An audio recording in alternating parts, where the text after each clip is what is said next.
Halo guys, kembali lagi bersama gua Pino Movies. BTW gimana kabar kalian? Semoga kalian baik-baik aja ya guys. Pada kesempatan kali ini Pino mau membahas atau mereview sebuah film yang diangkat dari kisah nyata dan dirilis pada tahun 2022, mengisahkan seorang dokter gila yang menggunakan cairan kentalnya untuk membuat seluruh pasiennya reneh alias hamil. Dan film ini berjudul Our Father 2022. Tapi sebelum masuk ke dalam videonya, saya menghimbau karena film ini adalah sebuah film dokumenter dan diperankan oleh sang pelaku beserta para korban. Jadi saya hanya menampilkan poin pentingnya saja. Oke lah, daripada kita penasaran sampai lupa bayar cicilan, mending kita langsung aja ke dalam videonya.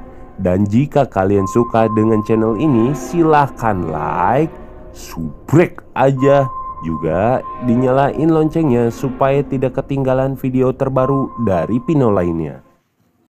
Scene di awal kita diperlihatkan sebuah ruangan yang berada di rumah sakit. Terlihat ada sebuah pesan dari Alkitab dan beberapa foto anak kecil yang tertempel di balik dinding, di mana dalam ruangan tersebut ada seorang dokter yang nampaknya sedang onani membayangkan foto dari pasiennya yang bernama Ragil. Enggak, bercanda saya. Saya juga kurang tahu dia sedang apa, yang jelas film baru saja dimulai.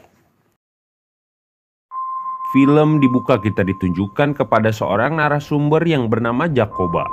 Terkuak sebuah fakta bahwasanya ia merasa berbeda dengan keluarganya, karena ia memiliki rambut pirang dan mata yang berwarna biru. Sedangkan orang tuanya memiliki rambut berwarna hitam dan mata yang berwarna hitam. Lalu ia pun bertanya kepada ibunya tentang asal-usul dirinya, yang dimana saat ia menginjak usia 10 tahun, Jacoba pun menyadari bahwa ia terlahir dari donor sperma. Kemudian kita ditunjukkan kepada seorang lansia bernama Debbie, yang merupakan ibu dari putrinya Jacoba. Lalu ia menceritakan awal mula ia bertemu dengan Dr. Klein di usianya yang menginjak 20 tahun, tepatnya pada tahun 1979 di Indianapolis, guna membuat inseminasi buatan. Dan hal itu dilakukan lantaran suaminya yang memiliki masalah kesuburan. Diketahui jumlah penduduk di Amerika Serikat 1:5 mengalami masalah ketidaksuburan dari pasangannya ataupun dirinya. Maka dari itu, Dr. Klein adalah spesialis di bidang infertilitas dan telah meraih hasil yang luar biasa dalam mendiagnosis serta mengobati ribuan pasangan yang tidak subur. Adegan kilas balik pada tahun 1999, Jacoba mencoba untuk mendatangi Dr. Klein guna mencari alamat pendonor tersebut. Akan tetapi, Dr. Klein tidak memberikannya dengan alibi jika arsip Jacoba telah dimusnahkan. Dan di usia Jacoba yang menginjak 35 tahun, ia pun memutuskan untuk melakukan tes DNA. Lantaran ia meyakini bahwasanya ia memiliki 1 atau 2 saudara yang mempunyai kesamaan seperti dirinya. Tak lama dari itu, Jacoba mendapati hasil tes DNA yang dimana ia memiliki 7 bersaudara di luaran sana. Karena fakta yang ia temukan, pada akhirnya Jacoba melakukan investigasinya sendiri. Seiring berjalannya waktu, Jacoba berhasil menghubungi beberapa saudaranya, dan dari beberapa hasil pencarian dan data-data yang ada, mereka meyakini bahwa Dr. Klein lah ayah biologis mereka. Akibat dari hal tersebut, Jacoba pun melaporkannya ke kantor Kejaksaan Agung. Namun tidak ada jawaban dari pihak kejaksaan. Tak sampai di situ, Jacoba pun mencoba menghubungi kantor berita besar agar upaya yang dilakukan mereka bisa mengangkat kisah tersebut, dan lagi-lagi tak ada jawaban dari mereka. Sampai di mana Jacoba berhasil menghubungi seorang reporter berita yang bernama Angela melalui Facebook untuk mengangkat kisahnya tersebut. Dan dari situlah satu persatu saudara Jacoba ditemukan. Salah satunya adalah Julie yang baru saja mengetahui hal itu dari siaran televisi yang mengangkat ceritanya tersebut. Pada suatu hari, mereka akhirnya bertemu dengan Dr. Klein, akan tetapi ia bersikap dingin dan tak menganggap mereka sebagai anaknya. Kemudian Jacoba menyampaikan sebuah pesan yang dimana mereka tidak lebih dari 15 bersaudara. Di keesokan harinya, Dr. Klein pun menghubungi Jacoba dengan maksud meminta untuk tidak menceritakan kasus itu di hadapan publik, lantaran ia takut kehilangan istri, pekerjaan, dan merusak nama baiknya di sebuah gereja.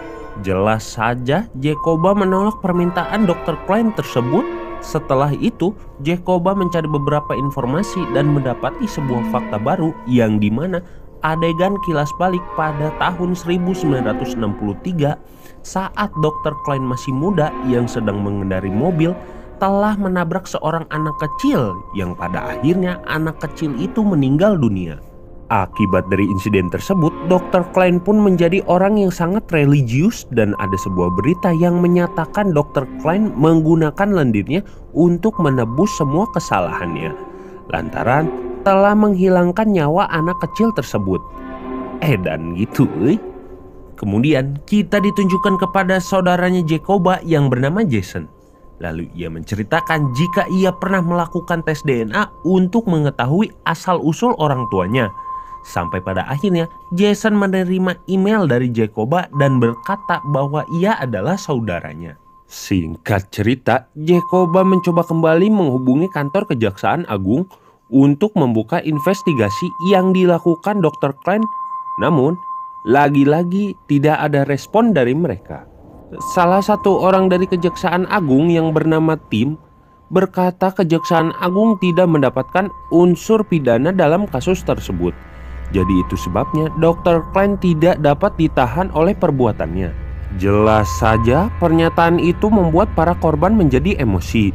Akan tetapi titik terang mulai ditemukan pada tahun 2015. Terungkap sebuah fakta bahwa Dr. Klein menggunakan dokumen palsu yang telah ia berikan kepada kantor Kejaksaan Agung supaya ia terbebas dari segala tuduhan. Dari hal itu mengakibatkan Dr. Klein terkena pasal proses penyelidikan. Suatu hari orang-orang dari Kejaksaan Agung mendatangi rumah Dr. Klein guna mengambil sampel DNA miliknya. Terlihat Dr. Klein yang hanya bisa pasrah dan tak berbuat apa-apa menunjukkan raut kekesalan pada wajahnya. Dan setelah mengetahui hasil tesnya, Jacoba dinyatakan 99,99997% anak dari Dr. Klein. Dan di saat itu juga kasus Jacoba pun dibuka oleh kejaksaan serta ditindaklanjuti secara serius. Singkat cerita, kasus persidangan pun dilaksanakan. Jacoba beserta korban lainnya pun merasa puas karena Dr. Klein mendapatkan hukuman.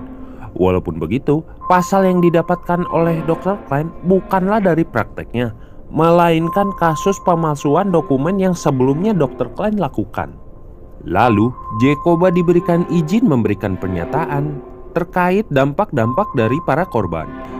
Namun Jacoba malah menyampaikan pernyataan yang seharusnya tak ia ucapkan, yang dimana tim sudah mencoret beberapa kalimat yang ada dalam kertas tersebut. Akan tetapi Jacoba malah menyatakannya. Hal itu mengakibatkan Jacoba kalah dalam persidangan. Sementara itu Dr. Klein hanya mendapatkan hukuman pemalsuan dokumen atau denda sebesar $500. Beberapa waktu berlalu, kini kita berpindah kepada saudara Jacoba yang ke-61 bernama Ellison. Awalnya, ia mendapatkan sebuah email dari Jacoba dan tak menghiraukannya. Sampai di suatu hari, tepatnya tanggal 29 Desember 2019, di acara siaran televisi Dr. Phil, Ellison pun menyadari sebuah kebenaran, begitu juga Jacoba yang berada di acara tersebut, dan menceritakan kisah dari Dr. Klein. Lalu, film ditutup dengan sebuah informasi yang berisi pada tahun 2018, para ibu dan saudara berhasil meloloskan undang-undang di Indiana dengan membuat pendonor gelap inseminasi ilegal. Setelah kejadian itu, 44 dokter yang lainnya telah ditemukan menggunakan lendir mereka sendiri. Dan semenjak film ini dibuat, ada 94 orang keturunan Dr. Klein dan film pun sudah berakhir. Oke guys, mungkin segitu aja pembahasan review film kali ini. Pesan yang bisa kita ambil dari film ini adalah sebelum kalian menginjak usia berkepala 2 atau 3, alangkah baiknya jika kalian tes sampel DNA supaya kalian mengetahui lahir dari keturunan siapa. Siapa tahu kalian memiliki ayah seperti Rapi atau ibu seperti Nagita. Kan gak ada yang tahu. Oke lah, sampai di sini aja penyampaian dari gua. Mohon maaf apabila ada kesalahan kata. Gua Adnan pamit dulu. See you next time. Bye-bye.